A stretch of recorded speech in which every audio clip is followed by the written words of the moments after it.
হাসতেই দেখো গাইতে দেখো অনেক কথা মুখর আমায় দেখো, দেখো না কেউ হাসি শেষে নীরবতা। বোঝে না কেউ তো ছিল না, খোঁজে না আমার কি ব্যথা,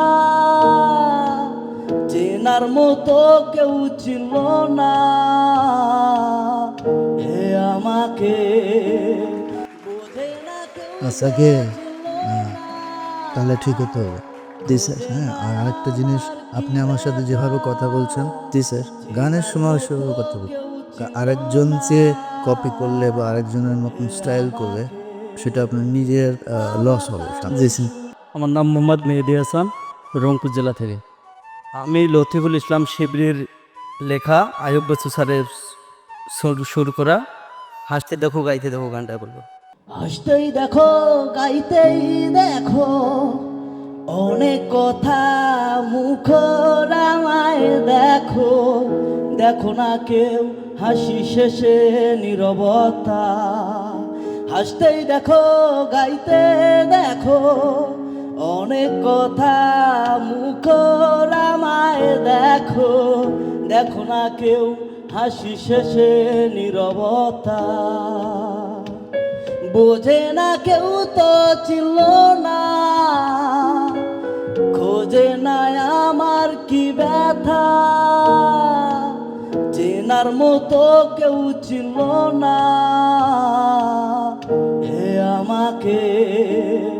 বোঝে না কেউ তো ছিল না, খোঁজে না আমার কি ব্যথা, চেনার মতো কেউ ছিল না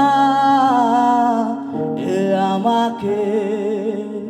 আমার গানের সুরে কান্না লুকিয়ে থাকে, আমার চোখের কোণে নোনা ছবি আঁকে, আমার গল্প শুনে হয় আলোকিত উৎসব, গল্প শেষে আমি আধারের মধ্যে।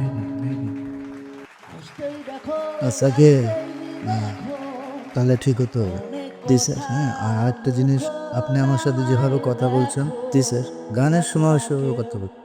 আরেকজন যে কপি করলে বা আরেকজনের মতন স্টাইল করলে সেটা আপনার নিজের লস হবে। জি স্যার। আপনার নিজের মতো করে আপনি একটু কান তো একটু আপনার মতো করে আপনি যেভাবে কথা বলেন সেভাবে।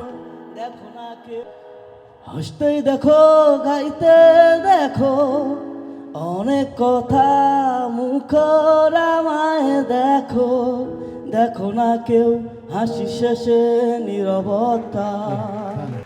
আরেকটু প্র্যাকটিস করতে হবে। জি স্যার, আরেকটু প্র্যাকটিস করতে হবে। আর তাহলে ঠিক করতে হবে। ঠিক আছে।